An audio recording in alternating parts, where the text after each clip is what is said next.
जय श्री कृष्णा मित्रों। दोस्तों, आज हम आपको महाभारत के उस प्रसंग के बारे में बताने जा रहे हैं जब भगवान परशुराम कर्ण के सामने अर्जुन को सर्वश्रेष्ठ बताते हैं। अब क्या है पूरी कहानी, तो आइए दोस्तों वीडियो में हम जानते हैं।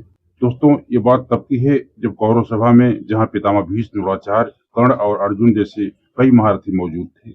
श्री कृष्ण कहते हैं कि कौरव और धृतराष्ट्र इस समय इन दोनों पक्षों के बीच संधि करना आपके और मेरे अधीन है। आप अपने पुत्रों को मर्यादा में रखिए और मैं पांडवों को नियंत्रण में रखूंगा।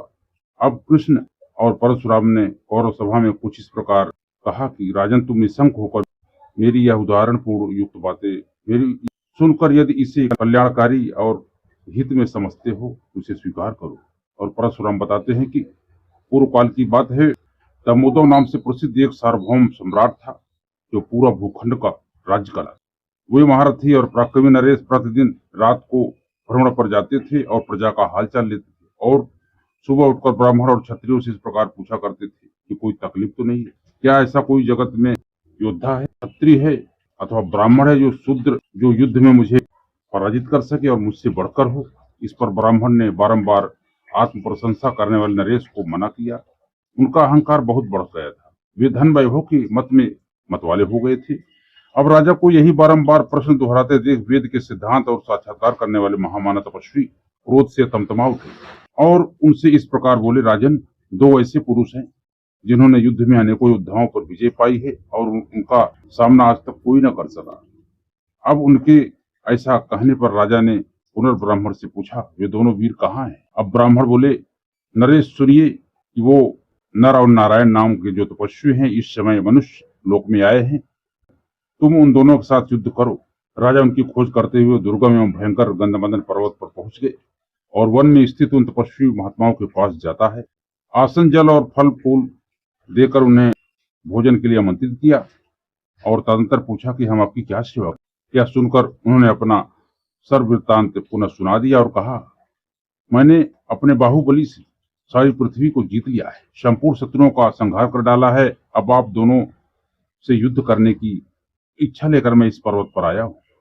इस पृथ्वी पर बहुत से वीर हैं, अतः आप कहीं और जाकर युद्ध की अभिलाषा पूर्ण करें। उन दोनों महात्माओं ने बारंबार ऐसा कहकर राजा से क्षमा मांगी और उन्हें विविध प्रकार की सांत्वना दी।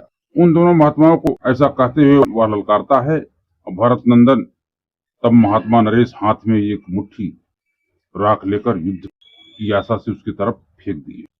अनेक अस्त्र शस्त्र से वह राख परिवर्तित हो गया और नर नारायण बोले, ले तैयार कर ले अपना कवच और अपना अस्त्र शस्त्र सज्जित कर ले और अब आ हमसे युद्ध कर। तू घमंड में आकर के ब्राह्मण आज सभी वर्ण के लोगों को ललकारता फिरता है, इसलिए मैं आज से तेरे युद्ध विषयक सारे प्रश्न को दूर कर देता हूँ। युद्ध अवश्य करूंगा क्योंकि मैं युद्ध के लिए ही यहाँ आया हूँ। अब इसके बाद परशुराम जी आगे बताते हुए कहते हैं, ऐसा कहकर सैनिकों सहित दामोदर ने तपस्वी को मार डालने की इच्छा से कई अस्त्र शस्त्र का प्रयोग किया, पर नर नारायण के सामने वो सब उसकी अस्त्र से छिन्न भिन्न हो गए। अंत में दामोदर पर अमोघ शस्त्र का प्रयोग करते हैं नर नारायण और पराजित वो हो गया।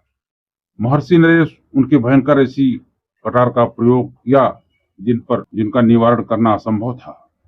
इसके बाद वह नर नारायण के चरणों में गिर पड़ा, भगवान मेरा कल्याण करें, अब आपकी हम शरण में आए हैं। भगवान ने उनसे कहा, आज से तुम ब्राह्मण हितैषी और धर्म परायण बनो, फिर ऐसा साहस न करना। वीर पुरुष धर्म को हमेशा आगे रखते हैं, अब कभी किसी से दुर्व्यवहार नहीं करते। तुमने जो किया है वह अब दोबारा न करना। तथा राजन, जब तक श्रेष्ठ धनुष पर अस्त्रों का संधान नहीं किया जाता तब तक तुम खुद ही अभिमान छोड़कर अर्जुन से मिल दो। जो संपूर्ण लोकों का निर्माण करने वाले ईश्वर एवं कर्मों का ज्ञान नारायण जिनकी बंधु हैं, वे स्वयं आज यहाँ विराजमान हैं। भारत युद्ध भूमि में जिनकी सामान्य अर्जुन को जीतने का साहस कौन कर सकता है? महाराज, अर्जुन में असंख्य गुण हैं एवं भगवान जनार्दन तो उनसे भी बढ़कर हैं। तुम भी कुंती के पुत्र अर्जुन को अच्छी तरह जानते हो। जो दोनों महात्मा नर और नारायण, तुम्हें यहाँ ज्ञात होना चाहिए कि वे दोनों पुरुष रतन सर्वश्रेष्ठ वीर हैं। दोस्तों, आपका इस वीडियो के बारे में क्या ख्याल है?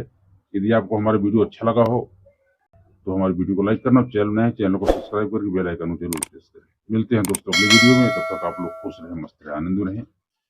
और आपकी कोई राय हो, कोई सुझाव हो तो आप जरूर दें, और कोई प्रश्न हो तो वो भी आप हमसे पूछ सकते हैं, हम डायरेक्टली आपको उसका जवाब जरूर देंगे। मिलते हैं अगले वीडियो में। जय श्री कृष्ण।